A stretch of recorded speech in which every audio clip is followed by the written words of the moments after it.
नमस्कार मंडळी. आज आम्ही बनवतोय अख्ख्या मसुराची आमटी.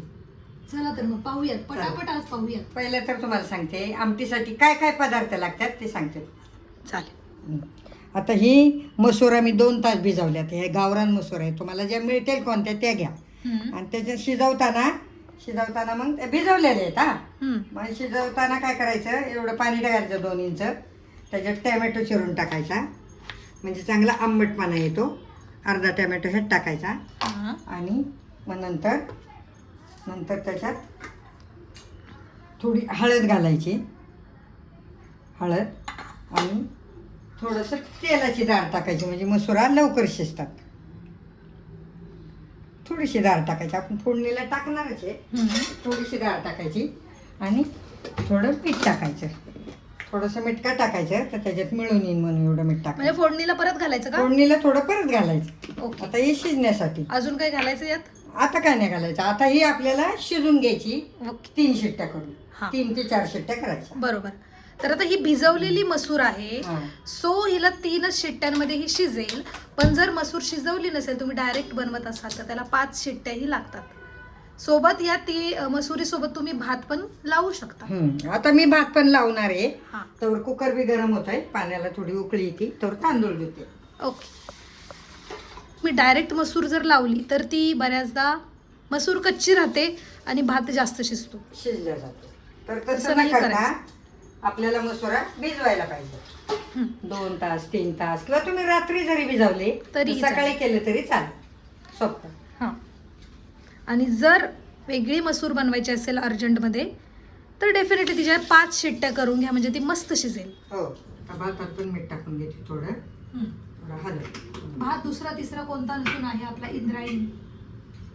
म्हणून तर आपण मसुरा भिजून आणि घेतला डाळ ना. खाली लावलीये, भात वर लावलाय, म्हणजे डाळीला जास्त हीट झाकण लागेल. जरा धुवून घे. कुकरचं झाकण धुवून घेतो आम्ही नेहमी, अरे ओली होती. त्यामुळे ही ओली होते आणि मग चांगल्या शिट्ट्या होतात पटापट. किती मिनिट? आता 3 ते 4 शिट्ट्या होस्तोवर आपल्याला एक लागतील 10 मिनिट. आणि गॅसची फ्लेम मीडियम ठेवायची. 3 शिट्ट्या करूयात. भेटू थोड्या वेळाने.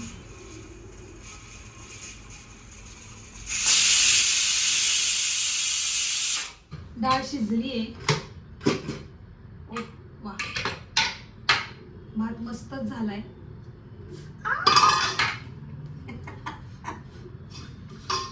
गरम येतो. पक्कड मागते. डाळ तर आता खूप सुंदर शिजलीये. तोपर्यंत आता फोडणीची तयारी करते. फोडणीसाठी आपण घालणार आहे परत अर्धा जो चिरलेला टोमॅटो होता तो. आणि फोडणी देण्यासाठी जे आपण पाणी वापरतो ना वरतून घालणार, ते जरा कोमट करून ते जरा घालायचं. कोमट करायचं. म्हणजे गार पाणी नाही घालायचं. फोडणी दिली, डाळ टाकली की वरतून गार पाणी टाकलं ना, त्याची चव, आमटीची चवच जाते, ती चांगली नाही लागत. सो आता आपल्याला जे जे लागतात इन्ग्रेडियंट फोडणीसाठी ते आपण छान चिरून घेतलेत. डाळ तर खूप छान शिजली आहे. मस्त सुंदर वाटलं. इथे आता फोडणीसाठी पाणी तापतंय. तोपर्यंत तुम्हाला आता टिप ऑफ द डे सांगते.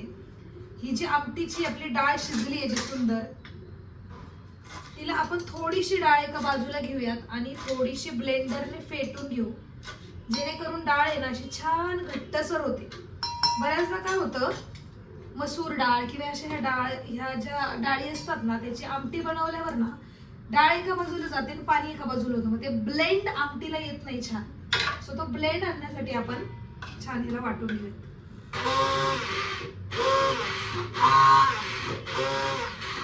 ब्लेंडरनं वाटतीये. तुम्ही मिक्सर मध्ये पण थोडीशी डाळ घेऊन वाटू शकता.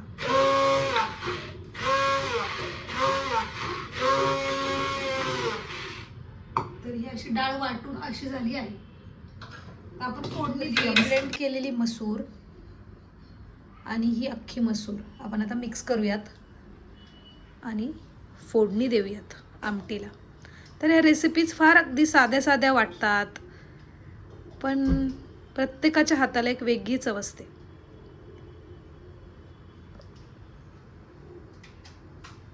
आता हे वाटलेले ह्याच्यात थोडं पाणी टाकलं आणि हे थोडं पाणी टाकायचं आणि मिक्स करून घ्यायचे आपल्याला. कळलं का? ही एकत्र करायची आणि मग आपल्याला चांगलं तडका बसेल, कळलं का? तडका देऊया छान. तेल आपल्या आवडीप्रमाणे. आम्ही तर लाकडी घाण्याचं तेल वापरतो, रिफाईंड तेल वापरत नाही शक्यतो.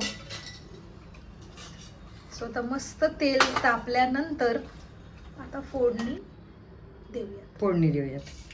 मोहरी टाकली, थोडे जिरे टाकले, आणि आता आपला लसूण टाकला. लसूण छान आधी भेटून घ्यायचा आहे. हम्म. फ्लेम आधी मोठी करायची, नंतर बारीक करायची, नंतर फोडणी कधी कधी झालं, जळते. लसूण टाकलं की थोडं कढीपत्ता वा टाकला. वा वा वा वा वा वा. कढीपत्ता टाकला की उरलेला टॅमॅटो टाकू, म्हणजे तो मेल्ट होईल चांगला, कळलं का? मेल्ट झाला. मेल्ट म्हणजे समजून घ्या आपली. हां, माझी भाषा आहे ती मेल्ट, म्हणजे मिक्स. आता आपण थोडी हळद टाकू आणि मसाले. कोणता ही मसाला? मिरची पावडर आहे हा, आणि ही बेडगी आहे, कलर यायला आपल्या भाजीला. बेडगी मिरची पावडर आवडीने टाका, ती तिखट जास्त नसते. आणि कलर हा कांदा मसाला. कांदा मसाला. कांदा वा वा. मसाला फिनिश झालं. आता याला जरा तडका आला. वा, खूप सुंदर वास येतोय. अनफॉर्च्युनेटली तुम्ही त्याची मजा नाही घेऊ शकत. ओ हो हो, एवढी मसुराची आमटी छान होती ना, खरंच खूप सुंदर लागते. लय छान होती. आणि कोण कोण आहे ना चिंच पण टाकतं बरं का, हा, तर आम्हाला चिंच नाही आवडत. मला आवडते. हो, म्हणून मग मी टॅमॅटोवरच भागवते. टॅमॅटोने बी मस्त सार होतं. त्यामुळे आता आपण आता फोडणी आपली हो हो हो, आता जो आवाज येणार आहे बास. आपली मसुरा, अख्ख्या मसुराच्या टाकूयात. ओ, आणि जसं पाहिजे तसा, लय घट्ट नाही लय पातळ नाही. पाणी ज्याला जर घट्ट- लागलं तर वरतून हा, घालायचं. तर आम्हाला लागतं तर आम्ही एवढं त्यामुळेच पाणी आपण घालतो. गरम घालतो. आणि याच रेसिपीत नाही, कोणत्याही रेसिपीमध्ये गरम पाणी एकदम करून मस्त घालायचं. आमटी झालेली आहे. इतकी छान लागते ना गावरान पद्धतीची आमटी, एकदम छान. आता आपण गॅस वाढवला. तिला आता उकळून देऊया साधारण. उकळी आली की अशी मस्त कोथिंबीर पेरू ना, अरे लय छान. मसुरा. मसुरांबद्दल थोडीशी माहिती देते, की मला माहिती आईने शिकवली आहे. मसूरमध्ये 2 प्रकार असतात. एक जराशी जाड असते, मोठी असते, आणि एक छोटूशी असते. जी गावरान. छोटी असते ना, ती गावरान मसूर असेल, तिची चव अफलातून लागते. हा, मग मी तुम्हाला दाखवते. ही जी आहे आई, ही गावरान नाही ना? गावरान आहे, गावरान आहे. ही जी मसूर आहे ही गावरान आहे. आणि जी विलायती मसूर असते ती अजून थोडीशी मोठी थोडीशी जाड असते, असते. ती टेस्ट मध्ये इतकी छान नसते. आणि ही जी गावरान मसूर आहे ती तुम्ही असं कुठे गावाला इकडे तिकडे फिरायला गेला तर तुम्हाला नक्की भेटेल. शहरामध्ये ती शक्यतो नाही भेटत आहे ना. आपण हो. गावाला आम्ही एका खेडेगावात गेलो आमच्या देवीला, हम्म. तर तिथे आहे ना खूप असं खेडेगाव, सगळे शेतकऱ्यांचे कडधान्य. हा. तर ते कडधान्य आम्ही मग गेले की आणतो, वर्षातून 2 वेळा घेऊन येतोच. तर आम्हाला पुरून जाते 6-6 महिने ते. तर गावाला गेल्यावर अशी शॉपिंग नक्की करावी. गावरान धान्य, कडधान्य जे जे भेटेल, अनपॉलिश असतं बऱ्याचदा, ते खूप टेस्टी लागतं, हेल्थला पण चांगलं असतं. आता ते दुर्मिळ झालंय, पण आपण जिंकायचं, कुठून तरी मिळवायचं. तर मुळात त्यासाठी गावाला जावं लागतं मध्ये मध्ये.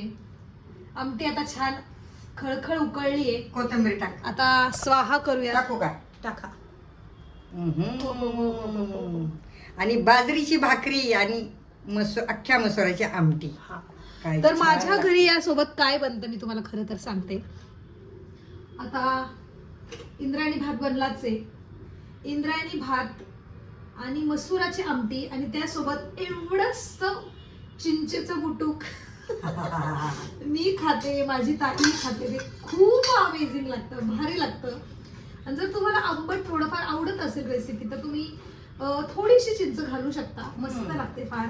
आणि हीच आमटी बाजरीच्या भाकरी सोबत अशी कुस्करून खायला तर खूप भारी लागते. अफलातून. येस. अफलातून. म्हणजे ज्या दिवशी आपल्याला मस्त काहीतरी खावंसं वाटत असेल, हेल्दी आणि व्हेज सुद्धा, त्या दिवशी आपण ही आमटी बनवू शकतो. अत्यंत सिंपल बट नॉट सिंपल. आणि थोडं डाळीत पहिलं मीठ टाकलं होतं ना कमी, हा, आता थोडंसं मीठ टाकूया, बरं.